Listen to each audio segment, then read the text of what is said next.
So for me na akwa be bra so se de o mamu nkotwetwe ebrema no pay tie ensa kan animunyamfo mienu my Ghana hodo nti yeto ensa from one twetwe mu na sekra o be kan ho e wa ha Honorable Henry Cote MP aya also central Honorable Kwaba apom bokodi onyame adon yo so ede yame ase Honorable Adekye Nsroma MP Wasa East osanso ye Deputy Minister for Roads and Highways and ne wa okwan se bia fabra be man no de akọ Honorable Kwaba yeah apom bokodi yo ede yame ase another person wahwe graphic ne times anim other newspapers so at the aba you say government IMF talks begin IMF for any buying and come out to fa kwan betimi afa so ama o man sika semesi na dedan mu no ya hye sa come to twen ase sa asemi na minority for say yenhwe ye if you say yenhwe ye a nsem a ebe ko niam ebe ko so no o man ebe kwa kugye ba bia yempe ebinimo say IMF de nya nne ene yehu wo mo ebia ye ho kire ya na yakodan wo mo nti we ehu bia anim na ade no soso no edwanam bana se wo se tetete ho sade atugu ebetete nti we ehu bia anim ehu wom anase ehu nim anase minority for na etu ye akomakwa ene nsema ebetwetwe ho nkomo ebinde Ghana Bar Association ya lawyer for nkabom kuo ye omo annual conference afi omo kono wo Cape Coast na ho ena omo ato nkra se sebena sa aban pau enipa amoma digwuma bi wo mamu a aban enhwe yie pa na ankoye ne se esa anso boye party fo nti ne yefa omo na emum nipa no ye ndoso ni enhwe se nipa kono ose na ofata ye bisa se already no your vetting committee wo ho ya no mo ye se adwuma no enti sa call ase ne sei wenim ne nsem a ye babo so bi wa ha sei ye twenkomo ye anso so no stage asem no eda so wo hwe daily guide anim na waka bi wo ho na ye de befrafra mu ne ye di nkomo no enti Honorable Adekye Nsroma me sha sem free so Wasa East for mo MP na aba no ye srem wabai o ye de akopim so we pon program no ti wo frɛ no ne ye chew ade de be yo Honorable IMF abagana komotwe no ekoso minorities so enro mo ye press briefing o ma raise issues bebre in fact this person bi kura ho a middle spread ni nyina o ma ka ho asem bibi o ho a wo se yesuro ana se ye ntum na se o ma ba die ye bia be kotote Very kind ma minchia en person so for in person for Wasa East for people watching me at my brow na fe so le tie for na e mo bi achi I am a smile king ayende ne ko IMF for Ghana sa IMF ni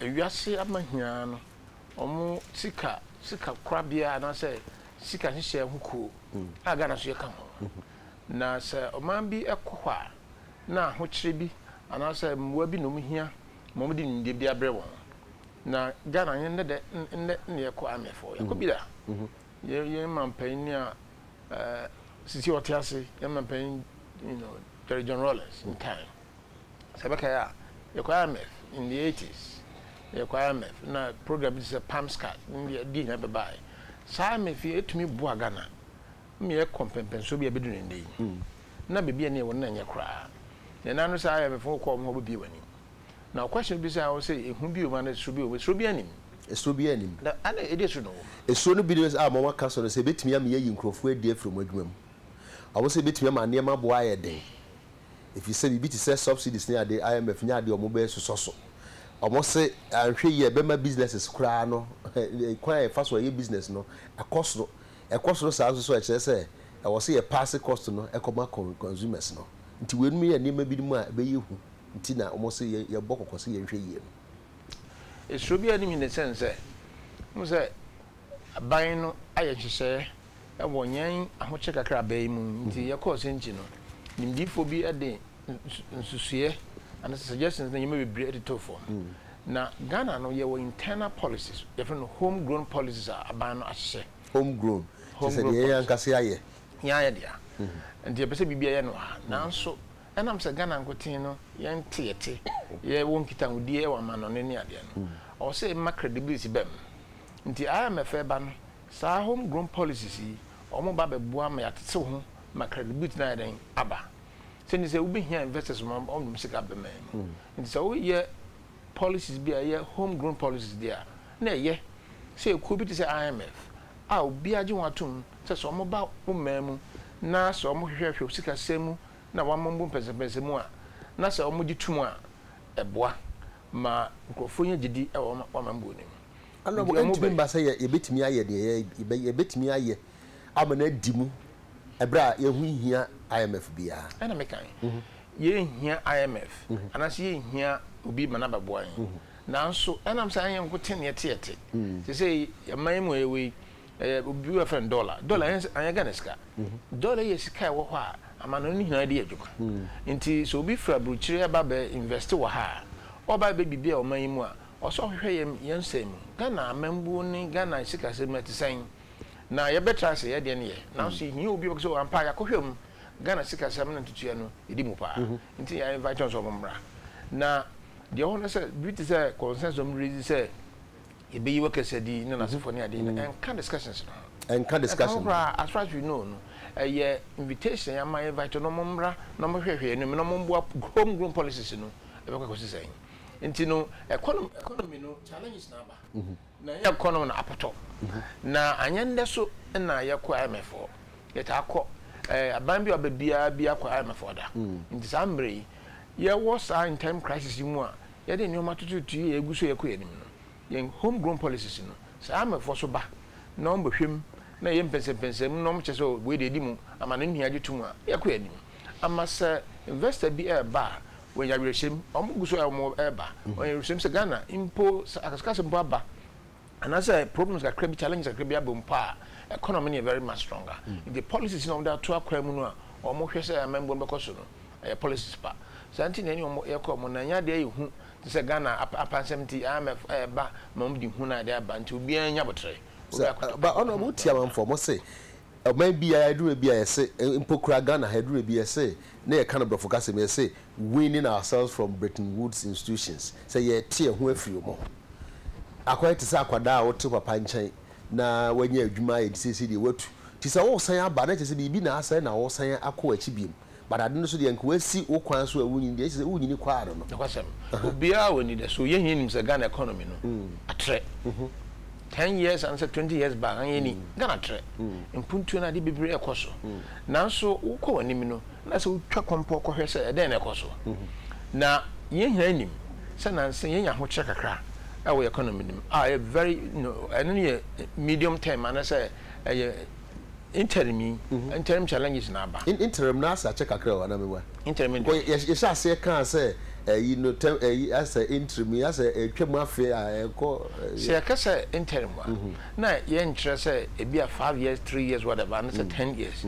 say no aho check akra na ba fiemu na ye hu sa aho kyere no intino sa aho kyere na de hina ba I will say a day no matter this your policies sa policy ya ni na fefe ye ko se nche no to be just ready say ho check akra aba awo yen sika semu ma scientist yeshia ya frenim di fo nyina mbra mi yeshia na yen pensem ni ahwe akwan kra ba na mso ba ko yani ebi mamba ebi mu bae na ye wi ya de sanyo nyina ebi no ma de MPP phone number ama me dem kan yo wa na waka asa wa ksa no aso na wo pese o kana okay but wasi pese me kama entino ye de sanyo nyina pimpim dwa no ya policies bibria ebo me yakọ anim ebi me start ye hu sunsanso na IMF no eye se be from sa ho chaba na yanka se ye wo emem ha ne ye de policies atoto adwa a yakọ anim a enam sa yanko te ne yete na abrofo bi so ba amanofo bi ba omba investment emem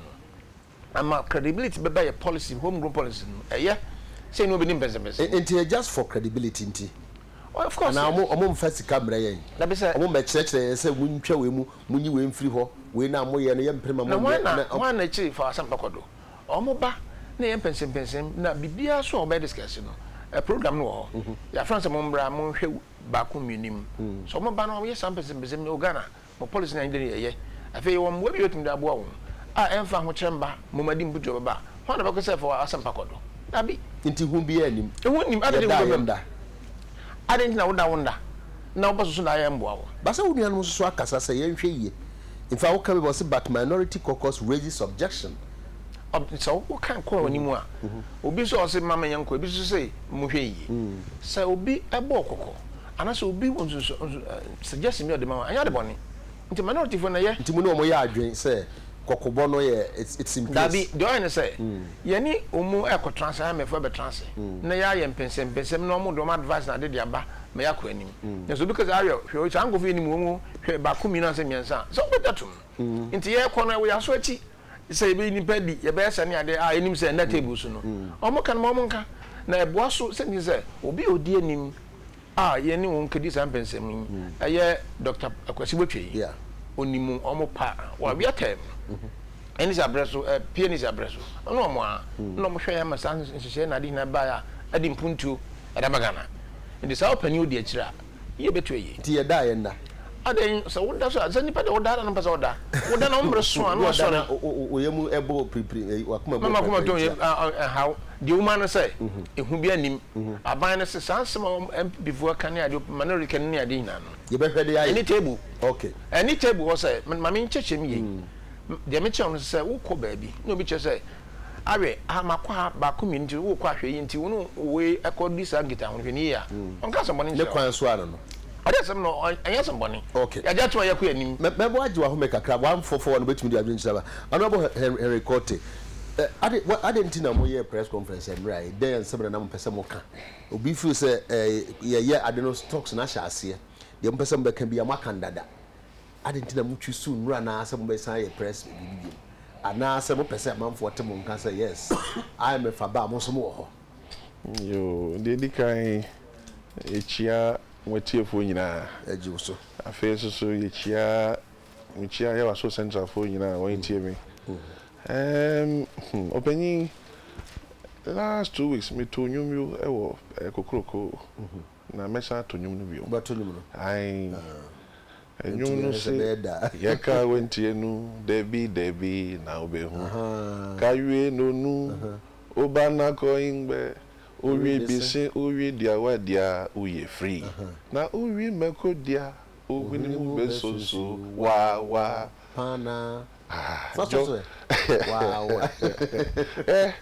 why not owi meko you know NDC say ya no mposo mo ka jo mama ye de NDC 1 NDC 2 eno wa yakowi meko na sese owi ni musoso e de ntini e kasa em say 77 preduasa emre bia no ye beka economy asemu a to de bia na ye ka GDP no mu niama me nana anka kani baby amoyi master isi ya wo enkranfo kura se fe no boy fan kani na nka bi nsisi mfiesi e hope na nka GTV no mu niama si awa aboko bi akire ha nka ko ha brands wedro me nana bi ti ona ka GDP on ti ase enti ene no me ka ne simple a ya maame no meton koko ya maame no meton besi a won bo ano e de bi ekotua school fees man no ma ti ase asama ye pa kire no de ye pa kire ne se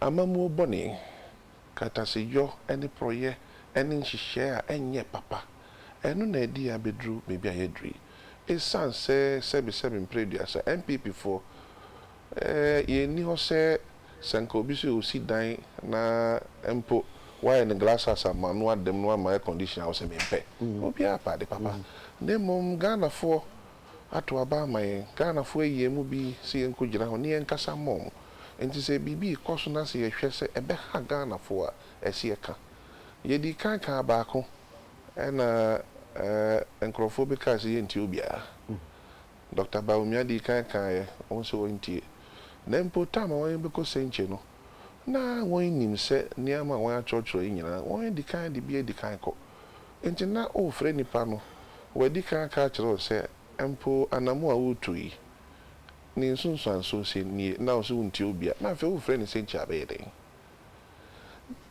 tama NDC for beba kai pa se ewura president otisu se sei oni ya papa wanya ni baby ko former president Donata Mills onyame emma ne kra baby o one ka say empo policy say aban enhihie ayaye President Kufuor beba no na your GDP no ya about 3.7 or na between 2001 and 4.2 the obroni beka steady growth end 2008 no there was 7.3 edu rebase so near 8.4 just say osha na impuntu no etwatwa so steady sampuntu we nyina echi no and NDC force mom 100 days so okay it's say yamamu ne ayebu no de asay kra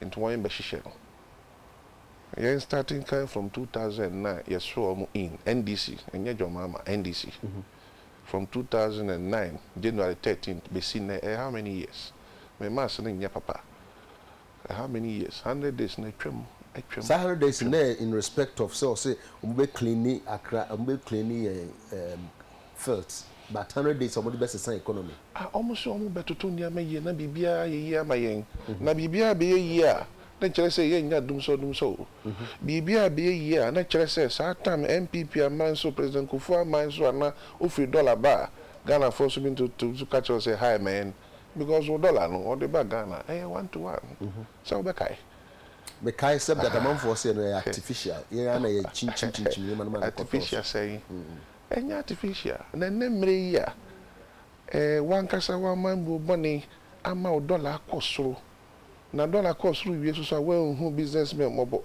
no asan do kofa dollarization aba no obi fi aboso kan koto ade a o se okwa onkofa invoice in fi Germany imran san wakoto engine anya so ntumi nyi ono ane dollar uwi ano asan a reverse ade no onfo obo ma businesses me say ono abo we ka say investors into me but when be they aba it's say they are folding up yenkoso in share na IMF de ba no de pesi ye ka kire Ghana fo keke say de besi bia no obi bo obesia anaso obi boa wo no atenetene wa odi nhihye ba opening sabi me tuwe me pese me lose weight na se me call hospital doctor be catch him say about 6 amen didi ana be didi mpo a ya na kakra ya ko exercise ya ye say enti no me nua minister enti me sabi enka nkire Ghana for say IMF for ba ne ama mo di begu me no won hwe ni nyina so okay yate ye bebo amo won mo de nhihye bi beba sa nhihye ni bi ne ye kire say de besi bia no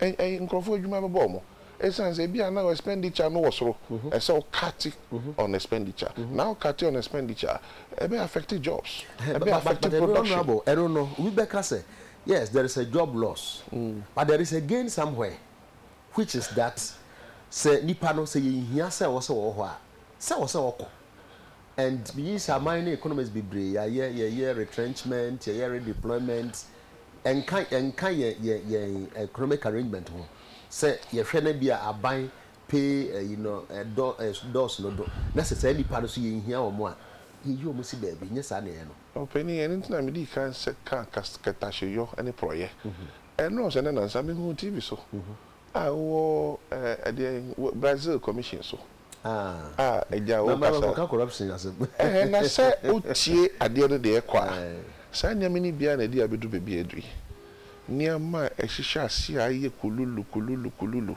enum no nyina oyitu ncha emse nketumi tua nkrofo ebetumi o sika wo yo me ekora ebetumi tua nkrofo ka ma men ka sambi enne minister betumi aka chere we have the evidence on my phone so people teachers ya ka chere bebe say wo nkofi o na ye dia fa baby say they have not upgraded themselves how do they upgrade themselves ya provide means amount na means no why na say boa mo any aban honorable go make us President Kufuor peso and na you introduce sad distance learning so be an take opportunity na on fan upgrading ho na o may certified teacher yes sir and this will be anya and no yes aban san be dey because we ko ye ni nyina no mo anka say botom sika na ko ye yes sir that openi obenya ahoto e wo krom nhihye papa the already friend policies eye papa na say wo kromu ene na ma okotoko no ne bi bampo na wetumi aye other things na say untumi upe no kura nso be busumi na nkura ni entua oka the obedi kura ye den o electricity bill kan de kan ko ho a utua ne ketekete say ekobam o water bill unhu ano o mako school feeding kura so mo konye di anka okotoko mu ebeto no eno kura aduane kura ye ntua won no ka ntua mu no all sort of things we dey put it together abeden no akọ inside distant learning no enfa no ntun chen ene de ye press e na ohwe mu a ya kire say empo ye wa millennium challenge account bi am say na bodie compact to bi omo abakoji 490 something million omo koji a I am for bay omo nka say yo mu homegrown policies me person me bisa so homegrown policies ben single span and when they buy a car say munya butre o na bebi amode ade ifei wan hwe a ehun sunsu aso be ha Ghana fo enne wo single span anye yi de bebi o me bia ye ka omo se de ye ka nyenzo kire na beda yanim me nko masem so na me nka say onim aban the ECG ka between 300 to 500 million dollars. So IMF pe ba that means say mu twa size kan nyina afi so de ye pa chen say omo ma mo sa sabe ahoto no say o de ka o de ECG ka 2 years no twa say omo be so omo ta o pa enti no unya sa mene ni biom afi ye credit a year ye was say bia ye ni more than 7 days say the twa sa na manaka it is going to put exceptional pressure on the system. The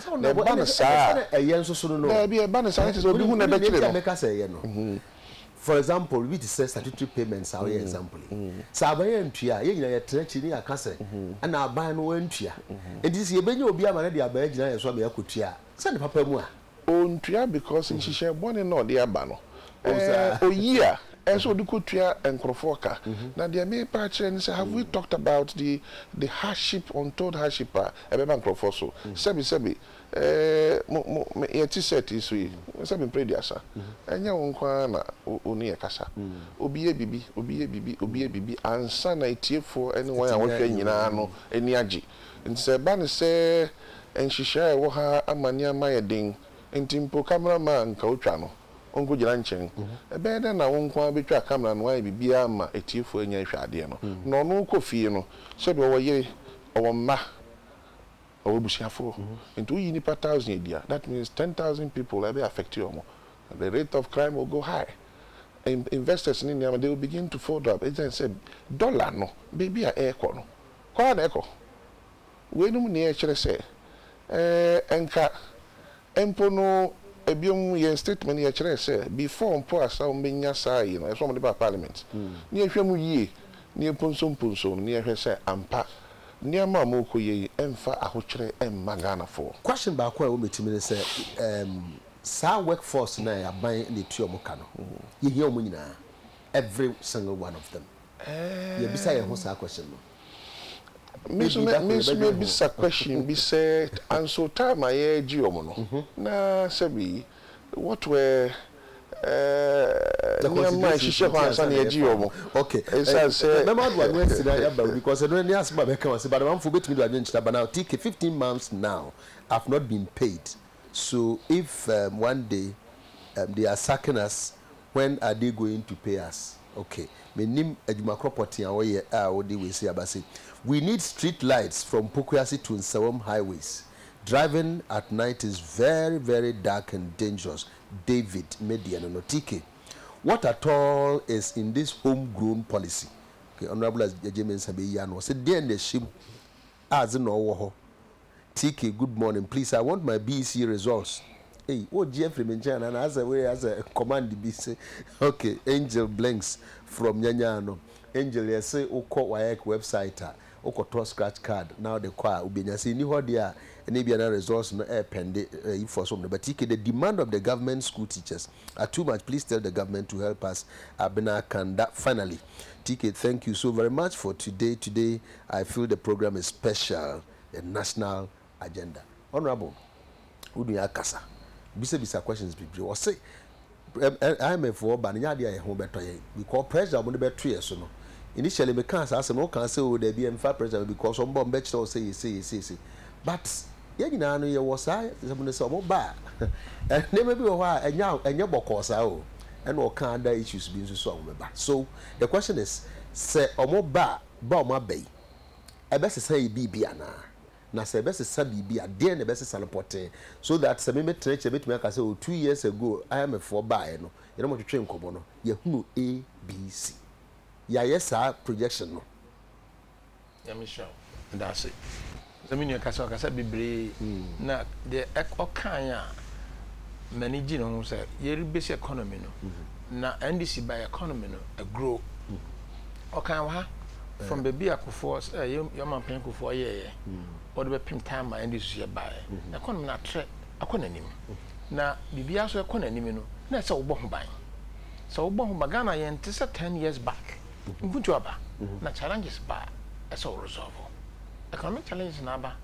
santi ni yes ba wonu hu say challenges hu say ye na yenye ye niema yie there was that theme say ye ntutu ye niema yie nti ni yenya sa challenges and you might to na some more can say no beka enye no kresa me ba omo mbreso no so that omo mbreso no akata se proye na asefo nya na apoto na wo omo kasa bebre kwa omo kasa o me pese me call inside bebre se tama e so man pen ko fo mbo kan say you know ne musa me bin ko nti no say de omo opposition me de omo kan no me ka omo kasa that be said the so na mo kan na ye omo opposition de na mo kan what I'm saying say say o na say opposition de ye na omo ko opposition sa na omo tumi criticize yi say ni say ni pa so wo ya de na obi an criticize wa na kwa na uko nti me de MPP minority omo ye de ye since the basa of course yes am I yesipi na yakuya ni nti no say sa no botuma yi ni na bit say sa corruption say me ni aka na asefo mo kan bebre ni ade hina no sa na te de a omo gusu ano mo kaka ye be ko so asa mama na ban about resolve some problems hina nti it looks as if me a very good opposition mu a botuma criticize that is very good na the American say me some nso aka ni hina no obontofa say NDC abreso economy no ye rebesi akwana nimi. Okay, 8.4%. You said it. You said it. Sir, okay, fine. Until you're free, go na fair. Yo, sorry. And this is by basic economy. Economy na grow. Na grow na nti said you almost ase no. But there young man paying ku for na bresom ye bia no. Yan tungu Sarah and you call back. Tama in the 80s challenges back Ghana ha. Young man paying Rollins or the next form ye kwa IMF nti se bebre de ba na Ghana ya betu se de ati nyame oni yedi ni ye na oni yedi ni ye no na se problem so wa untu ka se wuja na se resolve santi ni ase sa challenges e ba ye consenti ya free bi mo bi mamba nimdie for de omje se na de na ba homegrown policies na zefo ni ade nti yangu yanim na so ozo ka wadimche o investors makasa investors mba sa challenges ba e say hinu se man ya challenges ni na kwan nam so ye de kwa ani ena me se obi su ni sika ba oya manoni broni anase obi ni sika fi bia ba investment no e se o hye ngran se challenges abezu ampa de na sanji se we ne ho sanji we ne ho ama ade daso ba nti enko enim nti sa me fo ne ba on ba hye nkena homegrown policies it gives a credibility obi send a text message or said okra de na wo me ba because say ni pa ko no nimu a menim say Ghana for nyina nim sa the set of homegrown policies no say you nim bi say report no a century report here ni ade aba and she said be century honorable yabo ho daburo no because I said so yes the crowd boy I say people maintain the last time exactly century na say because of the fact say bi mu akọ and obo din say my more a friend say party be din wa one case wa da room was MP before there will be no okay o mamba nti emman ha won de yen say IMF yakọ IMF na ya chon hu anim because o ma ko bida na ya sia ko bida na de di mu pon say won a odi anim team na mko meet IMF no o ma wi ada so a mo nim nyemam yie pa Dr. Kosibotwe on na Rollins in the time so your man paying Rollins in the time a mo kira pudu aba IMF ha no yakọ IMF odi anim ama ne sa Ghana pudu etimi aba na sa ho kira bi so aba na sa Ghana ya beka ma no ne ho economy na ko nanim de ne ma IMF fo mbra so mo check consensus ba yate specifically as ba ko ma kan no bo ne say ye beyi ni pedi Oma kasa asem over and over again. Maybe say you settle sad. Exactly. Mama settle no. No crese. Me sure say discussions na ye ne IMF for economy. retrenchment, massive, retrenchment as a phone. It's not on the table. Massive, no, but small scale. No, who said, "My can use a broken bemta." Okay. A year, young family of some umbra, near me, go for it. And who be any the minority can I didn't want Ghana for and this are and you be a oh, the person come here, Tissa. I didn't go so ye be a no can say, ye go for it. Ye go for the member. Now be an near bit or yard, and you saw Brower Dan, fan for Brower Dan. So we are the no dream, maybe not so down. It's a mining centers, mining organization, and mining companies being more, and other private organizations who are. Edwin Ribi, I say, ye been ready. You ready? Obi wana time aso so kofie wa redundant so maneko na so wo ye adwuma wo ye business anya private nko a pam ku sanete wo mo se ina ye Ghana for se du mre na so obi ne time aso na adwuma na o ye ye hu sa na adwuma o ye na se adwuma na sesa na se ina dia you want to do that but I am for na baba ka kire wo just ani pay ne retirement time aso ntimaneko sa ni pay waba contract yi hian so be contract maneko you have to do that intino anya se requirement for me di hu abranko fum se ba be nkofu adi na mum so wo bia wo ye adwuma baby bia so wo ye adwuma na se adwuma na o ye nsesan na dia do you know say technology eba adwuma mu a eba baby mu atumpo ma ebi npo redundant computer ba exactly it obi o wa di ogina no o wa no ogina na mum se technology bi aba na se eba se na adwuma na o ye no brain redundant emfa so ne so a ana se ye hia sabe wo retrench no so de be ko baby afa so man so na ko nti wo yi bi afiri ha no no bi so e de sha nti no de me sra ma obi ate ne se minority nse ma kan se ha me for the we be ba de se be na no kura bi anim o mo ntwan ye ni sise ni mbra sise wo se Ghana si hwe sise no for about some weeks now e chere mpuntu eba stability baby okwa kwagina no eba baby okwagina watune na ato so na meba dem chen say who say you can be say when interim na de be ka antam say afene nko na wiye no by the end of the year na ye hu significant changes into no we are aware so see the challenge we change pa me hu a be me de and say see the number be say 1.5 bisa and then be ka say and there significant change no na baby e konkon ya ye say 3 or say 4 e there but the chance say yes I won't pony beje we need to nje so to da bia say ho na kire so we hu science say bibi e change ya aden na say wo your mamba wo pe o manasem na say yen economic challenges na improvement science ba say wo mu nje na to wo this I na kwari da me hu bi da na the me no say me magana fo hina ate wo sa kwan so say ehunhuna ne akontue tutu nkrofo say IMF ba ye be nkrofo di no kwa bi anim IMF na mo ba no you were my panko for the time, you can farm of buy, I'm about my name. Yes, your time, your mama buy, and there's a first I'm a group. It is a much I say, yen ye, but why, what can you take that? Yeah, it up to a sweaty. Even though your experience, woman, minority some more can yati, but I who be any man of one tea, say you're quite being go for the best and as for. Ye man she no koso kuntu no ebeba and that's one mbra ma ye ntu yi no kan se bebre na wo se be ya me personally just 1 minute because mo besa ba nchen bi emuti entino de me chance ehu bi anim se I am afraid at the pa ye nkwa am efo mo mbra no me ye empesem ne ekwem se wo se ye nkrofo adi and so say be dey na genuine anya me for na be ka kire okay asaba ko ntino other topics we be share answer because we know ya asema ehu hia pa na me bisa ya na say wunya yes ehu hia ye nyina because if I sika some and say in the next 2 years no I am for ya bay me amete hey dey na metimi susu ehu no say ukra mpukro ameka metimi aka say I'm a for buy no ye hu se we improvement ayanya eno ya de am pese ye hu nti ubeba se but honorable because me and be you want make ka so braba te okay you was it TK your friend me Helen hey Helen honorable ba ye numbers how okay it's a make once yes honorable ehun bi anim wa church nsem no mo two waksa kabiem the issue of homegrown policies no this is say fear be any ho dia my visa asem initially say mo press conference no na mo pese mo kire say yo the TN say say obi kona se bi waye se onhu nechi ese okai no se nechiri nye esan se ebi aniama bi egu nechiri na enye ono nko na ebe affect no affect ni pa bebre because nechi na ehuko yaka baako yaka mienu na yaka mpo na nko wuntie ene ye dish niama tutu ye enke nye no sanka mu ko senchi amobeka se emra na ho de ye koye den miso waka ba ana mo se mo ka senchi na manko ya na eme won hakra san se niama ebisa mo ankasa mo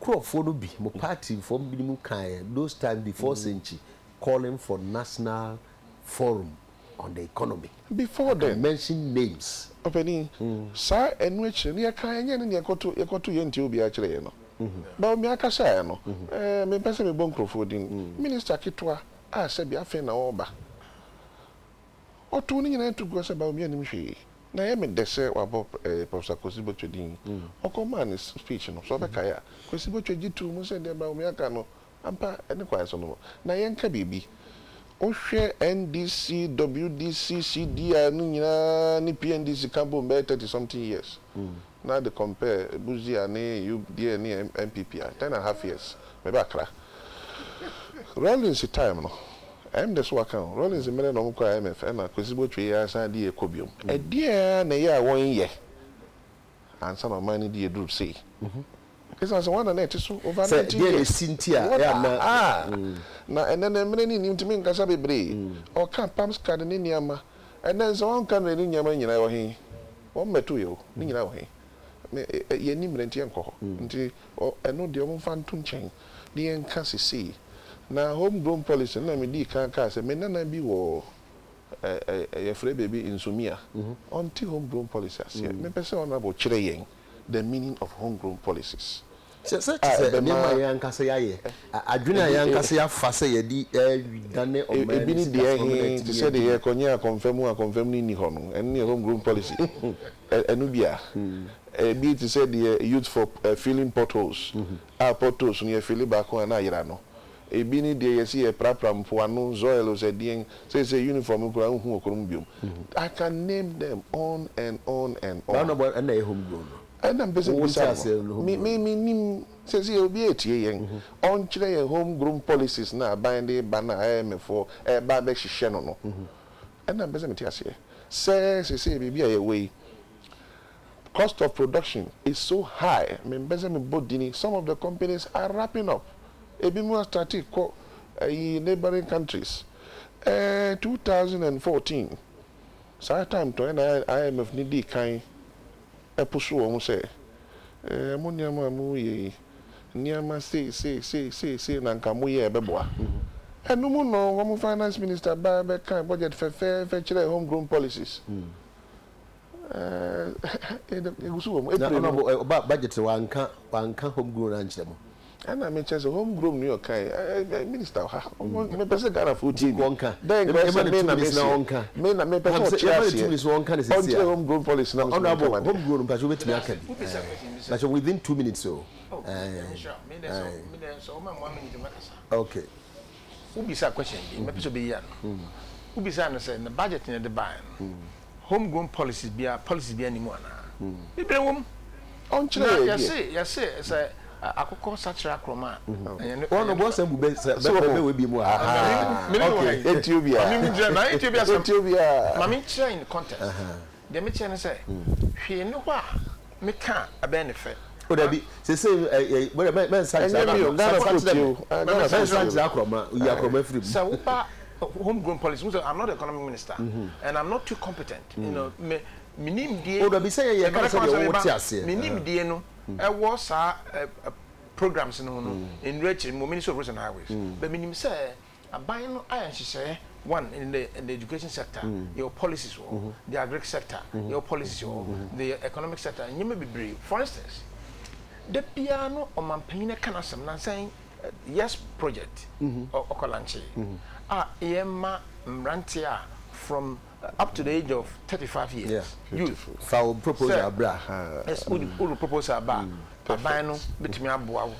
offense bi abotu na ye odwuma eye nkrofo a omo nimdie bi omo bibi ani suade hunu bi won ni so se mo sa ni suade hunu na se mihia mbo a ye mbo me aban bebo eye kile ye de bo amrante mba ene yema bebre e wumsa policies bi aban asefo da we clear ye wo ho a e betuma bo amrante afi ino ma payinde bi oka also yen use nneoma made in Ghana good because say ye de ni to amanono de bia ye kra nneoma ba ha ansa na ya bo ebrade a enye nti die de ye hye na de nneoma yen ma ye ni nko ho sen ye no ha santi commission of trade ye mo bebre ho a ye de ma industrialists and entrepreneurs are betumi asase modern ombra no what would do just 2 minutes next week ya me adoma but then ka question be say beside say short of saying say ye ntono abaya ma clear directive be say esan say dey ye pese ye promote made in Ghana goods ntino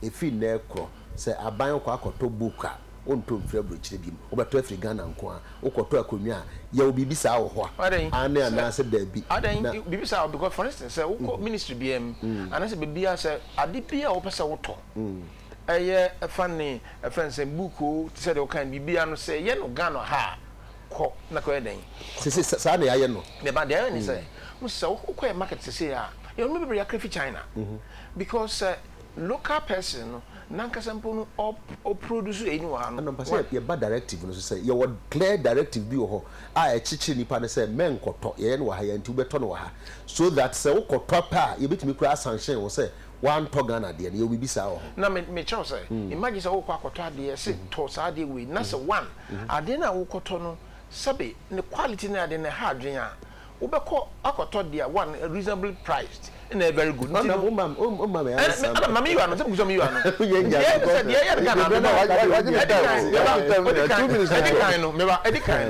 I was say local producers. Yama omwa.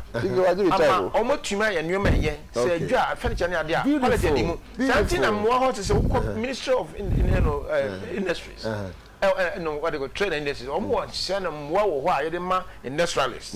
And in a small scale they so assess it. And when they assess it, self support na dey because abasa you betumi aboa ma you local producers no o metumi produce effectively, properly and efficiently. And you don't plan no. All right. Okay. I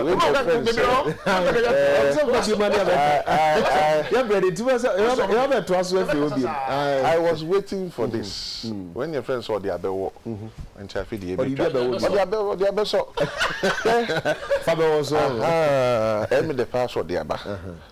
And then I call say yes. Is it duplication of policies or introduction of new policies? I didn't say money duplication. Get fund. Get fund. And get fund. Oh, Saturday for education. Education. Oh, me confuse me patch me back. Get fund ye kase. Common fund ye kase. Nina 2013 fourth quarter. I feel na ba. It was 2014 first. You didn't what has that got to do with it? I want to relate it to it. His son said, oh, that when you're about 4 minutes. His son said, education in itself. Engineer get fund. Sebi. There was scholarships. I will get fund. On country say scholarship secretariat wo ho. The youth. Omuko school. But with the or the year Juma me back. Oh, now ma 10 million Ghana. Not 10 million Ghana. Me bisan so betumi catch there was set. So say 10 million no. E go fund the money. It's not there. The year calculation. You know that for a fact. It is not there. I dare him here to tell me. Anyhow, hey, honorable. I am challenging him to tell me. Rather than woman also can say. About the also wabofan. Do now say that it's not there. Empty promises no. See a shit baby a year to sini. Near CSC ho because you introduce new policies. You will come here and you offer a laptop to buy. You see one man, one computer, and then did your mama farm home. And then Korako to be see, I know nyai. It's say teacher first. Near my bema education crab course room. Ama. And then you to know ho. Nasa when she share or can be I was say you be made in Ghana goods. Put me back like I'm mommy. So cost of production is so high. Say a GTP. Yeah, mammy, no me bank agent, me mammy quite so no friend into my pebia or friend in Dumas. In GTP. Then there will be a confront ma China the ba. It sounds say GTP for. I've had opportunity in Ebima Transit Textile say they can't afford to produce. It sounds say cost of production is high. A better than you made in Ghana. Mimbisano. It sounds like she na there ba. Oh, and she na there be on what I say you and she na the buy. Emma made in Ghana no because your policies are not right. It's Misramo. Homegrown cocoa. And then mo na mo cocoa farmers. And then no no me sharp. Now my cocoa farmer rate 3.3. They are near 3.9. Unim se pro na abono no. Ubo cocoa farmer no ni krum cocoa ho ntu ni mu. Onim de make an pa say rate ahen na mo de ma cocoa farmers no. Rate ahen na wo krum. Let's be very honest. So once you be saba. Na mo ye we nyina ewie a na mo short change cocoa farmers in Niama. Now ka say IMF ba obetrentin de mo ye no. Anazo it should tell us. So the ye nyina no ye nya bibia mfiri mu. Opening the ye benya mfiri mu ya ho kire mo. Esan say nkrofo bebre. Ye ntumi ntue school fees me and 4 days. I'm for ye ntumi ntue school fees. No, the person me catch Ghana for on authority say MPP for kan ye se say ka biom say IMF na e ban e de ho kire soronko beba. And NDC for nya ba ko.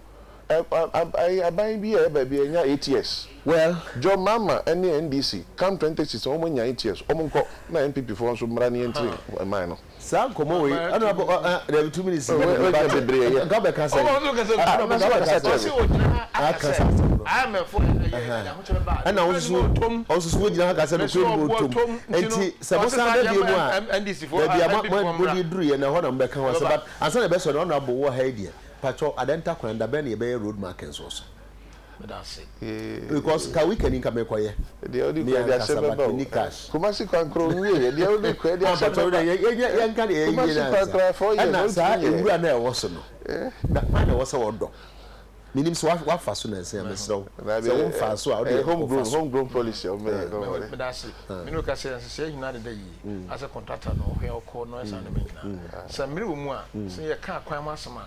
Metuma ke bia tropa. Sa kwan no aban aboka e wo ne sa ya sa kwan. Enti be nya appeal. Say what can you contractor me yan koye ye. Ma me nya appeal. Okay, me ja. So me aswate me aware. Am a show say many me yan be cause fie na de adoni na etan. So say me hina wo. In fact, ka weekend nka me koye communal labor. Mango communal labor we dey memo. Ah so ye won crofo mo anya ban. Okay. Ye wo technicals wo ha mo guso engineers ado mo ye adwuma. Na dey am contract. Dey guso be no make sure so buy. Na na say committee. Say me hina be dem. Na ye ntesa da ense ko. And many me ya be den. MBS on na buma me nyama appeal. I appeal no. Me hu some because o cross kwa na. Enro me fa ho. Me am to ka fa ho. Because ye nti say sa nyama na da ma obi say o hwe no nya. Ye nti ko nti enche be hu say sa adwumadi na e koso. Na bo so ma be kasantia. Ka ma be kan so bi kwa kwa shemfie no. Afa dia afa sense what they call it a trafficking counter. Me here nya ka. Ti abotre. Nyama be yi. Nti hu bi da be sana. The make say Ghana ye drew pepensu bi a. I was your point.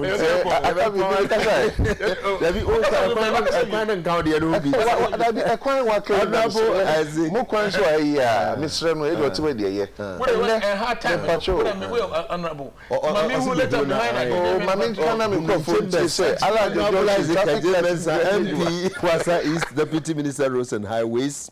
So just was my IP na nka me ankasa me organize communal liba me akodokwan no so go see nyai honorable Henry Cote MP Ayaso Central and no pe mu ba twetwetwe nkomo na sa nkomo we ye nyai ka because nkomo no nkomu ya de so ye braso yenwie ye abusuafo ye pege ye mu ye sa pege mu ye kai mu bie mu se na wotwi ye se ye tough bibia wo hwe ase kakra bi na woda ho sa na ohun se unkoduru ahwease no so de ebeba obi ani wiase ha on fail na on sorry and I say it will never happen inti say what that da hosa ehwe ayemo and ye hwe Oprah Winfrey say say wo hwe ne childhood days niema of famu and asamba ko kan o say failure is the stepping stone to success ochina nyame yadoma e be san hia bi e de mase.